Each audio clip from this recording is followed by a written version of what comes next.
IPL 2026 సీజన్లో భాగంగా Punjab Kings, Gujarat Titans మధ్య జరిగిన మ్యాచ్లో హై డ్రామా చోటు చేసుకుంది.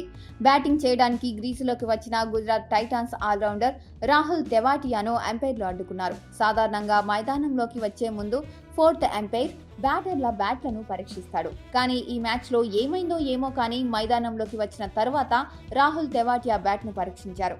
ఫోర్త్ అంపైర్ కళ్లు గప్పి రాహుల్ తెవాటి వచ్చాడా లేక ఫోర్త్ అంపైర్ పరీక్షించడం మర్చిపోయాడా అనేది తెలియదు. కానీ రూల్స్ విరుద్ధంగా ఉన్న బ్యాట్ తెచ్చిన రాహుల్ తెవాటియాను అంపైర్లు అడ్డుకున్నారు.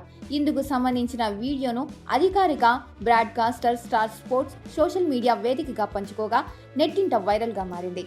ఎంసీసీ నిబంధనల ప్రకారం క్రికెట్ బ్యాట్ పరిమాణంపై కొన్ని పరిమితులు ఉన్నాయి. బ్యాటర్లు తమ ఇష్టానుసారం భారీ వెడల్పు ఉన్న బ్యాట్లను వాడకుండా ఉండడానికి అంపైర్లు ఈ గేజ్తో పరీక్షిస్తారు. అంపైర్ బ్యాట్ను ఆ గేజ్ మధ్యలో ఉన్న రంధ్రం గుండా పంపినప్పుడు అది ఎక్కడా ఆగకుండా సులభంగా లోపలికి వెళ్లి అవతల వైపు రావాలి. ఒకవేళ బ్యాట్ అక్కడ ఇరుక్కుపోయినా లేదా దూరుకున్నా ఆ బ్యాట్ నిబంధనలకు విరుద్ధంగా ఉందని అర్థం. అప్పుడు ఆ బ్యాట్ను వాడటానికి అనుమతించరు.